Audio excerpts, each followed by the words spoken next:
akhirnya saya memilih untuk menjadi orang percaya gitu. Bukan karena kecantikan istri saya, bukan.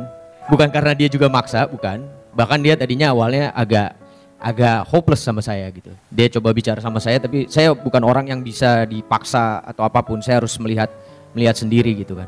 Melihat sendiri, mengalami sendiri, merasakan sendiri, dan akhirnya saya merasakan semua itu. Yang saya lihat yang terbesar adalah kasih.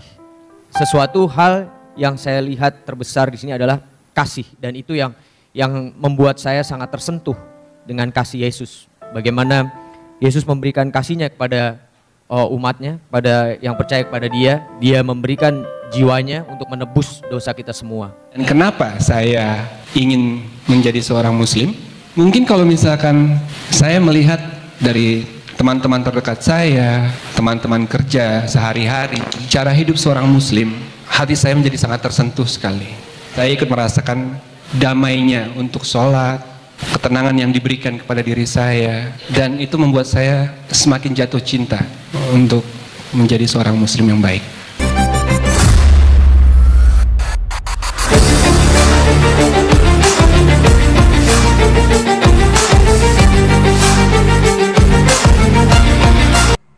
Assalamualaikum warahmatullahi wabarakatuh. Sahabat beriman, berjumpa kembali di Bintang Mu'allaf Channel. Mudah-mudahan kita semua selalu sehat walafiat di dalam lindungan Allah Subhanahu wa Ta'ala. Salam satu Tuhan, Allahu Akbar. Sahabat, kesempatan kali ini kita akan tampilkan kesaksian dari seorang murtadin yang bernama Lukman Sardi. Nah, nanti sebagai komparasi kita juga akan tampilkan kisah mu'alaf dari seorang artis yaitu Roger Danuarta. Nah, teman-teman silahkan nanti dinilai sendiri ya, lebih berbobot mana antara kesaksian dari seorang murtadin Lukman Sardi versus kisah dari seorang mu'alaf Roger Danuarta. Mari kita simak videonya. Kita akan mendengarkan kesaksian yang luar biasa dari seorang anak Tuhan yang diberkati Tuhan, sudah dipulihkan kehidupannya, diangkat lebih tinggi lagi. Kita akan mendengarkan kesaksian dari Lukman Sardi. Sama-sama kita berikan aplaus yang paling meriah. Shalom, abang-abang dan pompo. Karena temanya Betawi, manggilnya abang-abang sama pompo. Saya bukan kebetulan saya bisa hadir di sini.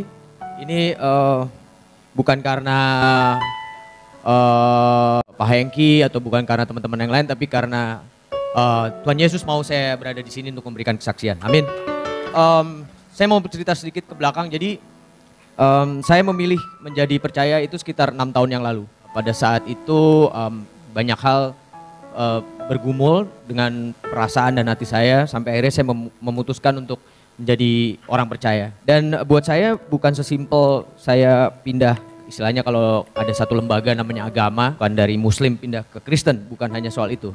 Tapi lebih dari itu, bagaimana saya menjadi percaya Yesus dan yakin akan kehadiran Yesus dalam hidup saya. Sebuah kesaksian yang saya ingin sampaikan ini mungkin juga banyak dialami oleh abang-abang dan pompo atau teman-teman yang ada di sini. Tapi saya merasa ini sesuatu yang luar biasa buat dalam hidup saya gitu. Pada awalnya memang sesuatu yang buat saya sendiri sangat sesuatu yang membingungkan gitu. Bagaimana saya bisa nyampe ke titik akhirnya saya memilih untuk menjadi orang percaya gitu. Bukan karena kecantikan istri saya, bukan. Bukan karena dia juga maksa, bukan. Bahkan dia tadinya awalnya agak hopeless sama saya gitu. Dia coba bicara sama saya, tapi saya bukan orang yang bisa dipaksa atau apapun. Saya harus melihat sendiri gitu kan. Melihat sendiri, mengalami sendiri, merasakan sendiri, dan akhirnya saya merasakan semua itu. Yang saya lihat yang terbesar adalah kasih. Sesuatu hal yang saya lihat terbesar di sini adalah kasih, dan itu yang membuat saya sangat tersentuh dengan kasih Yesus. Bagaimana Yesus memberikan kasihnya kepada umatnya, pada yang percaya kepada dia memberikan jiwanya untuk menebus dosa kita semua. Banyak hal yang terjadi setelah saya meyakini atau saya percaya dengan Yesus. Dan ini bukan hanya sekedar percaya, tapi masalah yakin. Pada saat saya menyerahkan sepenuhnya diri saya terhadap Yesus, banyak mukjizat yang terjadi. Baik dalam hal kehidupan saya, dari segi apapun itu. Bisa dari segi ekonomi, dari segi berkat yang begitu banyak. 2 seconds later. Alhamdulillah, akhirnya setelah bertahun-tahun terpisah saya bisa ketemu lagi dengan saudara saya. Dulu kita pernah sama-sama di sinetron ya, cuma dia yang main saya nonton. Itu guyonan saja. Alhamdulillah hari ini saudara kita bisa menyapa kita pada hari ini, teman-teman sekalian. Hari ini kita bicara tentang Al-Quran, kita bicara tentang bagaimana Al-Quran itu mengubah dunia, insya Allah. Dan sebelum kita belajar jauh-jauh tentang Al-Quran mengubah dunia, kita coba sedikit ngobrol tentang Al-Quran yang mengubah satu orang. Jadi saya tadi ngobrol sama Mas Roger, lalu kemudian alhamdulillah ini pertama kalinya beliau muncul di depan jamaah. Dan beliau sampaikan, saya harus ngomong apa? Saya bilang gak usah ngomong pun insya Allah sudah semangat. Kalau gitu pulang aja Mas sekarang. Saya sebagai orang yang masuk Islam juga, saya juga merasa begitu. Walaupun kita tidak ngomong, tapi kita sudah memberikan semangat pada orang-orang yang memang dari awal sudah Muslim. Tapi saya bilang tetap disapa jamaahnya, lalu kemudian disampaikan kesan-kesan ketika masuk Islam, lalu kemudian seperti apa kalau itu pesan-pesannya. Tapi lalu dibilang nanti kalau ada yang tanya gimana? Kalau nanti ada yang tanya biar Ustadz Fatih Karim aja yang jawab gitu kan. Baik, kita berikan kesempatan pada Koh Roger untuk menyapa jamaah di sini. Silahkan, Koh Roger. Apapun boleh, mau ngomong apa aja boleh, silahkan. Terima kasih Ustaz. Assalamualaikum warahmatullahi wabarakatuh. Rasanya senang sekali hari ini saya bisa ikut hadir di kajian ini. Terima kasih banyak dan kan semoga saya tetap istiqomah. Dan saya sangat bersyukur sekali saya menjadi Muslim.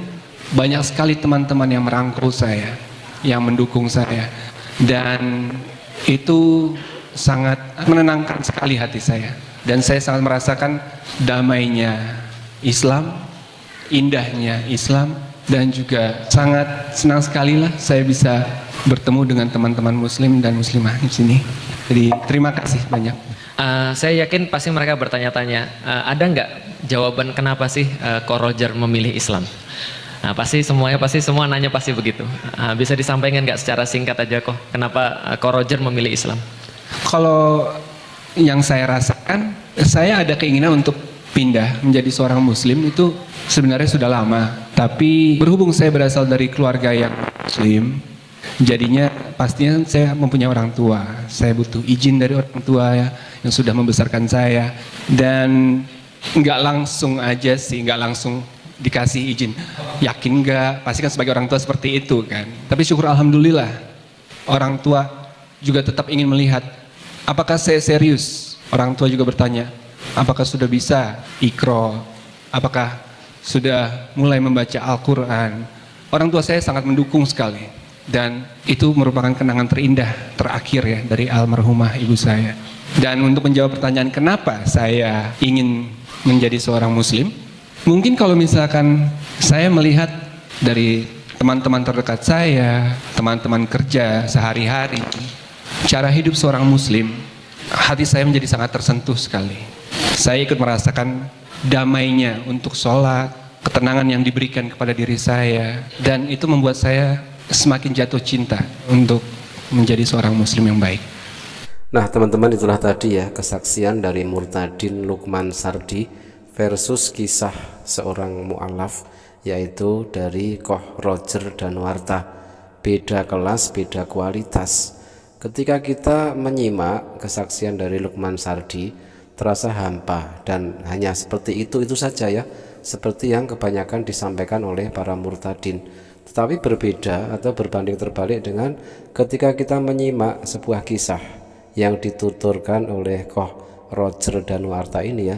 Begitu masuk Islam karena menemukan kedamaian di dalam agama Islam, dengan semua syariat-syariat yang ada di dalam agama Islam membuatnya semakin jatuh cinta terhadap agama Islam. Nah sahabat, kita doakan untuk saudara kita Roger Danuarta, mudah-mudahan istiqomah di dalam iman dan Islam, semakin semangat belajar tentang agama Islam, dan istiqomah juga di dalam menjalankan syariat-syariat agama Islam. Demikian sahabat, terima kasih, mudah-mudahan bermanfaat. Jazakumullah khairan kasiron. Wassalamualaikum warahmatullahi wabarakatuh.